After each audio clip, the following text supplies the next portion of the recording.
আমাদের ইন্ডাস্ট্রির জন্য আসলে ভালো গল্প আসা মানে ইটস আ গিফট। একটা ভালো সিনেমার অংশ হয়ে থাকা খুবই ইম্পর্টেন্ট আমার কাছে। গল্প নির্ভর কাজগুলো আমার জন্য উইকনেস। নিজের কাছেই খুবই আছে না, মনে হচ্ছে আহারে এই চরিত্রটা আমি করতে চাই। দর্শকের মনে জায়গা করার জন্য আমার ওই পিপাসাটা সবসময় আছে। প্রত্যেকটা চরিত্র সবাই তার 100% দিয়েছে বলে সিনেমাটা ভালো হয়েছে। সেটা আমার জন্য খুবই ভালো দিক, খুশির দিক যে দর্শক আমাকে আরও দেখতে চায়। আমি গল্পের জন্য করেছি একটা সুন্দর গল্প নির্ভর কাজের সাথে থাকতে চেয়েছি।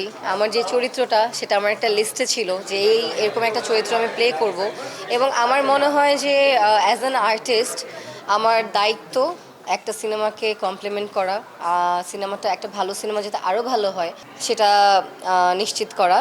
এবং আমি অ্যাজ অ্যান আর্টিস্ট আমি অনেক টাইপের কাজ করতে চাই, আমি কমার্শিয়াল ফিল্মও করতে চাই। আমাদের ইন্ডাস্ট্রির জন্য আসলে ভালো গল্প আসা মানে ইটস আ গিফট। সো আমার মনে হয় যে আমরা সবাই সবার জায়গা থেকে যদি সিনেমাটাকে হেল্প করি তাহলে একটা ভালো সিনেমা দর্শকের কাছে পৌঁছাতে পারি আমরা, এটা ইন্ডাস্ট্রির জন্য খুব ভালো। সো আমি চেষ্টা করেছি অ্যাজ অ্যান আর্টিস্ট। দাগিতে দেখবেন যে প্রত্যেকটা চরিত্র সবাই তার 100% দিয়েছে বলে সিনেমাটা ভালো হয়েছে, ওয়ার্ক করছে, দর্শক পছন্দ করছে, আমার চরিত্র আমি কমপ্লিমেন্ট পাচ্ছি। আমি মনে করেছিলাম যে আমি কাজটা করছি সিনেমাটা ভালো হবে, তো আমি আসলে এত বেশি কমপ্লিমেন্ট দর্শকের কাছে আশা করিনি। এটা পেয়ে আসলে আমি খুবই খুবই খুবই ধন্য এবং খুবই হ্যাপি। অ্যান্ড সামনে ভালো ভালো আরও সিনেমা আসবে যদি আপনারা হলে এসে এইভাবেই মুভিগুলো দেখতে থাকেন। এই প্র্যাকটিসটা আমাদের জন্য খুবই জরুরি, খুবই ইম্পর্ট্যান্ট। এটার উপর নির্ভর করে আসলে আমরা সামনে আরও ভালো ভালো সিনেমা আনতে পারবো কিনা সেটা ডিপেন্ড করে। আমার চরিত্রের নাম লিখন। লিখনের চরিত্রটা যে বললাম, আমি খুব বেশি বললে আসলে স্পয়লার হয়ে যাবে, কারণ আমার স্ক্রিন টাইম এখানে অনেক ছোট। আমি একটা গেস্ট অ্যাপিয়ারেন্স করেছি। অনেকে আমাকে জিজ্ঞেস করেছে যে আমি সুনেরা বিনতে কামাল কেন এই চরিত্রটা এখানে করেছি। ওই যে বললাম যে একটা ভালো সিনেমার অংশ হয়ে থাকা খুবই ইম্পর্ট্যান্ট আমার কাছে। এই চরিত্রটা হয়তো আমি আরও অন্য প্রজেক্টে করতে পারতাম যেখানে স্ক্রিন টাইম বেশি, বাট আমার মনে হয়েছে যে এই গল্পে যতটুকুই স্ক্রিন টাইম থাক এখানে এটার ইম্প্যাক্ট বেশি, এবং একটা ভালো সিনেমার অংশ হয়ে যদি এই চরিত্রটা আমি প্লে করি সেটা আমার জন্য খুবই গুরুত্বপূর্ণ। আর্টিস্ট হিসেবে সব কাজই করতে চাই, তবে গল্প নির্ভর কাজগুলো আমার জন্য উইকনেস।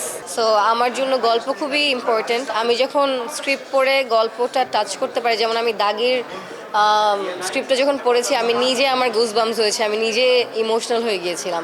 সো আমার মনে হয়েছে যে আমি একটা মানুষ, আমার অনুভূতি আছে সেখানে, যেহেতু আমার হৃদয় ছুঁয়ে গেছে গল্পটা, তো সেটা আসলে দর্শকরাও মানুষ, তাদেরও হৃদয়ে ছুঁয়ে যাবে। এবং আমার চরিত্রটা আমার কাছে নিজের কাছেই খুবই আছে না, মনে হচ্ছে আহারে এই চরিত্রটা আমি করতে চাই। সো এটাই জন্যই আসলে করা। আমার প্রথম থেকেই আমার কাজ দেখে দর্শক এতটুকু আসলে আন্দাজ করতে পেরেছে যে আমি দর্শকের মনে জায়গা করার জন্য আমার ওই পিপাসাটা সবসময় আছে। এবং আমি যেই কাজই করব আমি চেষ্টা করব যে দর্শক যাতে রিলেট করতে পারে, ফিল করতে পারে, এবং আমি আমার ক্যারেক্টারটা বিলিভেবলভাবে পোর্ট্রে করতে পারি। সো আমার জন্য গল্প খুবই ইম্পর্ট্যান্ট। আমি সবসময় চেষ্টা করব সুন্দর গল্পেই কাজ করার, বাট সব টাইপের আর্টিস্ট হিসাবে সব টাইপের কাজই করতে চাই। বাট বললাম তো এটা আমার উইকনেস, সো এরকম কাজে হয়তো আমাকে বেশি দেখা যাবে। সো যারা দেখেছে তারা অনেকে বলেছে যে আমাকে আরেকটু চেয়েছিল, স্ক্রিন টাইম আরেকটু দেখতে চেয়েছিল, সেটা আমার জন্য খুবই ভালো দিক, খুশির দিক যে দর্শক আমাকে আরও দেখতে চায়।